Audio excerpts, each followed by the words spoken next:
Bismillahirrahmanirrahim. Alhamdulillah Rabbil Alamin.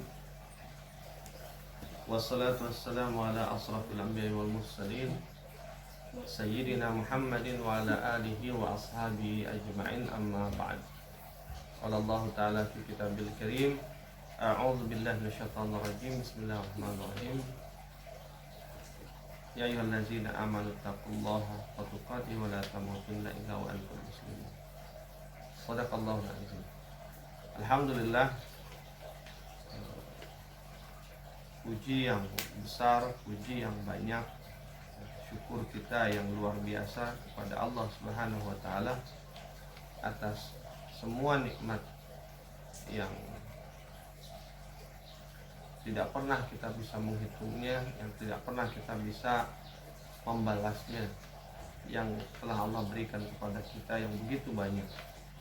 Cuma satu cara kita bersyukur atas nikmat Allah, yaitu jadiin nikmat yang Allah kasih itu betul-betul untuk ketaatan kepada Allah Subhanahu wa taala.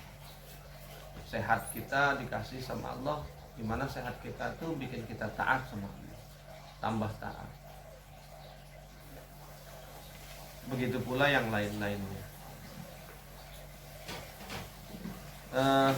Anak-anak Abi yang dimuliakan Allah Subhanahu wa taala, seperti biasa kita akan melanjutkan pelajaran kita, yaitu pembacaan dan sekaligus sedikit pembahasan kitab dari Imam At-Tirmizi, yaitu Syama'il, kitab yang isinya tentang hadis-hadis yang berkaitan dengan kepribadian dan budi pekerti Rasulullah serta kebiasaan atau kesukaan-kesukaan Rasulullah SAW. Kita masih di bab tentang apa kemarin, lauk pauk ya, atau makanan yang disukai yang dimakan oleh Rasulullah SAW. Kemarin sudah apa aja? Daging panggang, madu, roti gandum, apalagi zaitun, ya, cuka, labu, dendeng, ya kan, dendeng daging. Terus apa lagi? Sudah 7 ya? Iya. Oh, ada lagi kue-kue manis atau manisan, ya. 8, ya, sudah 8 yang kita tahu. Oh, Rasulullah ternyata suka makan itu, ya. Nah, sekarang kita masuk hadis yang berikutnya, hadis ke-156. Abdullah bin Al-Harits radhiyallahu an berkata, akalna ma'a Rasulillah sallallahu alaihi wasallam shiwa'an fil masjid. Kami makan daging panggang bersama Rasulullah SAW di dalam masjid. Nah, lagi-lagi daging panggang. Lalu kemudian hadis ke-157, Al-Mughirah bin Syu'bah radhiyallahu an bercerita, pada suatu malam aku bersama Rasulullah SAW bertamu. Kepada kami disuguhkan sepotong daging bakar. Rasulullah SAW mengambil pisau kemudian memotongnya. Ia pun memotongkan untukku dari daging itu. Selanjutnya Mughirah bercerita, maka datanglah Bilal memberitahu Rasulullah SAW bahwa waktu sholat telah tiba. Ia pun meletakkan pisau seraya bersabda, apa? Oh, Mughirah menerangkan. Mughirah menerangkan, jadi ketika Bilal ngasih tahu sudah masuk waktu sholat, Rasulullah meletakkan pisau sambil bersabda, apa? Oh, nah begitu. Tulisannya begitu, nah. Mughirah menerangkan, kumis Bilal telah panjang mencapai mulutnya. Maka Rasulullah SAW bersabda, akan kupotong kumismu sampai batas siwak, atau sampai batas mulut, atau rawi ragu. Potonglah kumismu sampai batas siwak. Jadi kumisnya Bilal waktu itu udah panjang, udah sampai ke bibir-bibir, ya, udah nutupin mulutnya. Kata Rasulullah, akan kupotong kumismu sampai batas siwak. Batas siwak itu apa? Siwak itu kan di mulut. Nah, siwak itu ini kayu, akar pohon yang dipakai buat sikat gigi. Dulu sikat giginya pakai itu namanya siwak. Pernah lihat nggak? Nah, itu. Nah, siwak itu kan di mulut. Nah, karena kumisnya udah nutupin mulut, kata Rasulullah, potonglah sampai batas mulut. Artinya apa? Di atas bibir dipotong. Jadi rapi. Ya. Artinya apa? Dari hadis ini ya tidak salah berkumis, boleh, tapi dirapihin, enggak kemudian awut-awutan, enggak dirapihin. Jadi boleh berkumis tapi rapih gitu. Jadi sebenarnya bab kumis itu adalah bab tentang bahwa orang beriman itu harus tampil rapi, bab penampilan. Kenapa?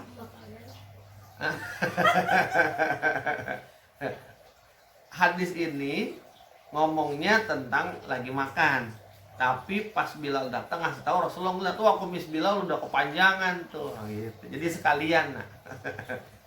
Jadi ada dua nasihat, ada dua pesan di hadis ini. Satu pesan bahwa Rasulullah suka makan daging bakar. Yang kedua, Rasulullah ngingetin bahwa kumis itu harus dirapikan. Ya, seperti itu. Gitu Khalifah. Ya.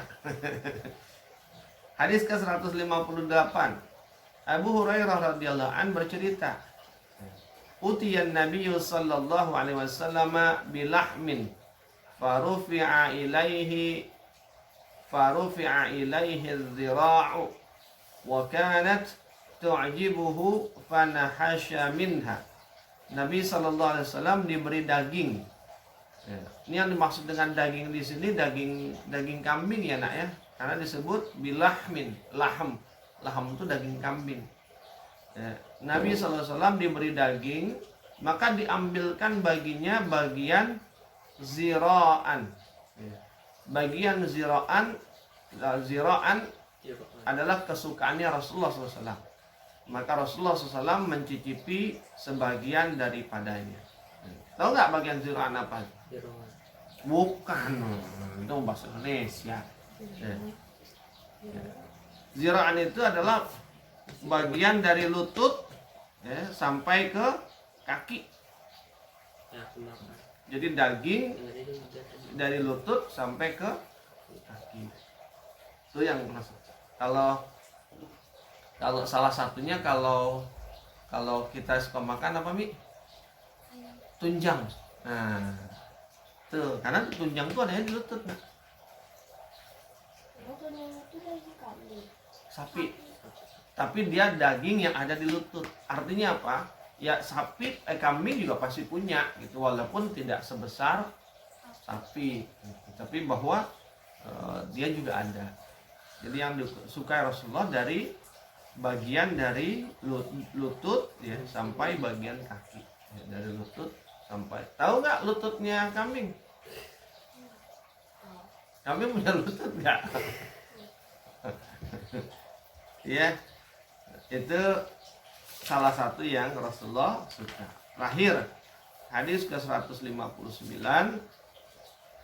Kana Nabi sallallahu alaihi wasallam yu'jibuhu adh-dhira'u qala wa summa fi adh-dhira'i wa kana yura anna al-yahuda sammuhu. Dari Ibnu Mas'ud radhiyallahu anhu dia bercerita, karena Nabi sallallahu alaihi wasallam, Nabi sallallahu alaihi wasallam ya kan menyukai ziraan. Selanjutnya Ibnu Mas'ud berkata, pada suatu ketika bagian ziraan itu diracuni orang. Ibnu Mas'ud diberitahu bahwa orang yang meracuni itu adalah orang Yahudi. Ingat kan ya, dulu Rasulullah pernah diracunin. Ya. Peristiwa itu terjadi tatkala apa dah?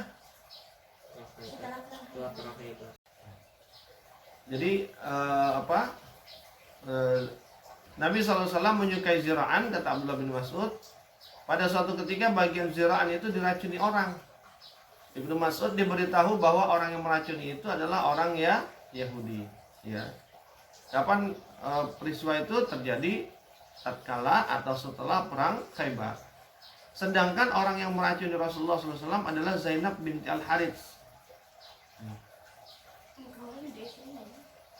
Zainab binti orang yang meracuni Rasulullah SAW adalah Zainab binti Al-Harits, orang Yahudi. Masa istrinya Rasulullah? Masa Zainab? Bukan. Cewek kan bukan Zainab. Iya, ini salah tulis kayaknya. Karena di sini disebut orang Yahudi. Zainab bin Al-Harits kan bin Al-Harits kan bukan orang Yahudi. Orang Yahudi. Oh gitu. Oh berarti ini peristiwanya sebelum dia dinikahin sama Rasulullah. Iya. Kan bukan dia. Oh bukan dia. Aku cewek kayak aku. Kasih saja aja nggak nambah Kak. Satu lagi deh ya, hadis ke-160.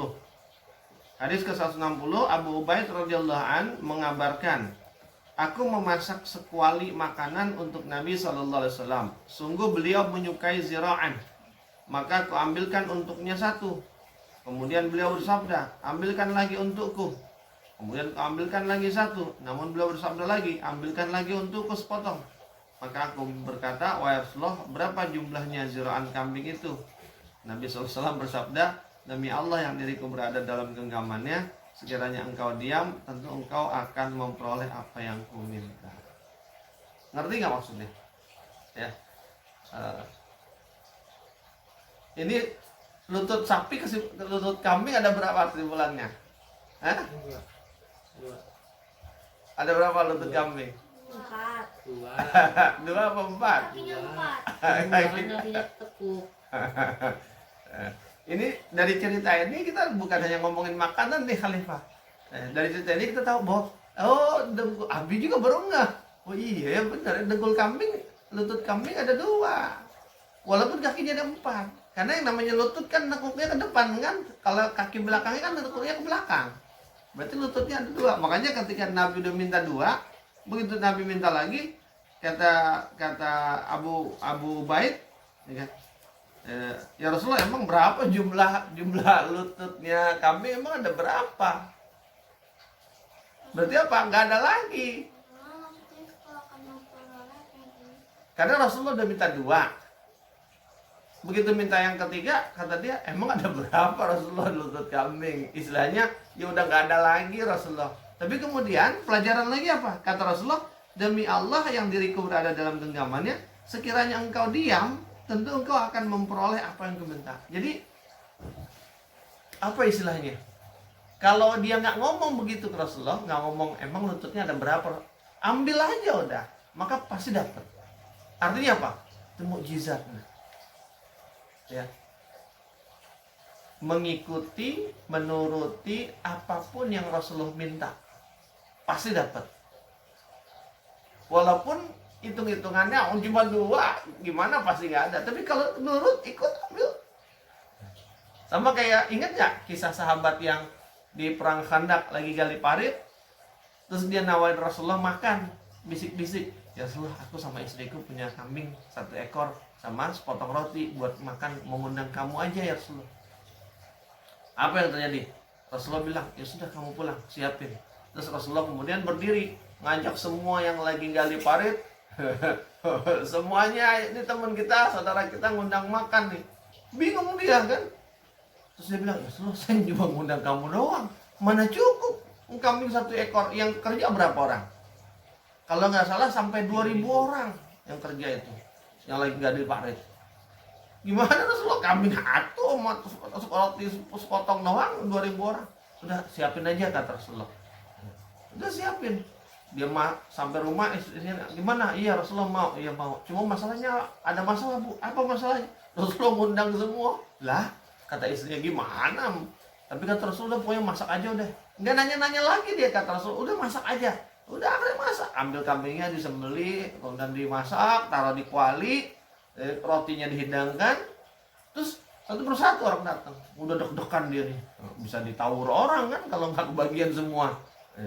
Tapi kemudian satu orang, begitu 5 orang dia mikir, habis deh nih. Ternyata masih bisa 10 orang. Terus dalam hati, oh mungkin ngambilnya dikit-dikit, tapi ini kayaknya 15 habis nih. Begitu 15, masih sampai 50, 100 orang. Kaget dia kan. Begitu semua udah ngambil, udah makan, udah kenyang. Dia penasaran. Dia lihat kualinya, ternyata masih ada. Belum habis. Masih ada. Artinya apa? Dia gak banyak nanya apa yang Rasulullah perintah. Udah masak aja. Sama tuh kayak sahabat tadi. Kalau sahabat tadi kan nanya dia, ya Rasulullah, begitu Rasulullah minta, gimana Rasulullah, kan daging lutut kambing cuma ada 2. Kata Rasulullah, kalau seandainya kamu nggak ngomong, kamu diam aja, pasti dapat. Gitu, ya kan? Itu mukjizat dari Rasulullah SAW. Sama sahabat tadi, kalau seandainya dia bilang, gimana ya Rasulullah, nggak mungkin, ya, mana mungkin cukup. Tapi karena dia bilang, ya Rasulullah, saya cuma punya 1 kambing sama ini. Udah siapin aja. Setelah dia bilang, udah siapin aja, dia nggak ngomong lagi udah. Ya, walaupun dalam hati dia masih mikir-mikir, ada caranya. Mukjizat Rasulullah itu nak. Di antara mukjizat Rasulullah. Tuh, ya. Jadi ada hikmahnya. Apa hikmahnya? Gak usah banyak nanya kalau sama Rasul tuh. Rasul suruh apa, Rasul perintah apa, udah kerjain aja. Pasti ada kebaikan di dalamnya. Jangan kemudian, oh ini kalau ini, oh ini kalau ini, oh ini kalau ini. Kalau dikerjain, walaupun nggak masuk akal kita, walaupun gimana caranya kita nggak kepikiran, tapi kalau kita kerjain aja, insya Allah dia akan terjadi. Itu mukjizat. Allah berikan kemudahan, siapapun yang mau taat, mau nyontoh apa yang Rasulullah perintahkan, dikasih mudah, dibikin, ya. Wallahu a'lam bishawab. Mudah-mudahan bermanfaat. Ya, kita jadi nambah satu lagi. Rasulullah ternyata suka lutut kambing, ya, dari lutut ke bawah, ya. Tapi belum pernah nyobain juga tuh kayak apa, gitu. Karena masaknya nggak gampang. Itu mungkin yang disebut sop kaki. Kalau apa, tunjangnya sapi masih berasa ya, masih ada gitu. Kalau tunjang kambing mungkin kecil banget sedikit. Tapi kapan-kapan boleh sekali-sekali dicoba, ya. Lutut, bagian lutut, ya. Terus apalagi tadi, daging bakar lagi ditegesin, sama tadi ada hikmah peristiwa di mana Rasulullah diracuni, sama hikmah untuk taat sama yang Rasulullah perintah, nggak usah banyak nanya, ya. Itu aja. Mudah-mudahan bermanfaat. Kita makin kenal Rasulullah, kita makin pengen nyontoh ngeladaninnya, ya. Dan akhirnya mudah-mudahan kita makin cinta, Rasulullah pun akan mencintai kita, dan akhirnya Rasulullah berkenan memberikan kita syafaat di akhirat nanti yang disebut sebagai syafaatul kubra, syafaat yang besar. Wallahu a'lam bishawab. Mudah-mudahan bermanfaat. Aku minggu kita tutup istighfar, hamdalah, dan tasbih kifaratul majelis. Astaghfirullahalazim. Alhamdulillahirabbil alamin. Subhanakallahumma wa bihamdika asyhadu an la ilaha illa anta astaghfiruka wa atubu ilaik. Aku minkum billahi taufiq wal hidayah. Assalamualaikum warahmatullahi wabarakatuh.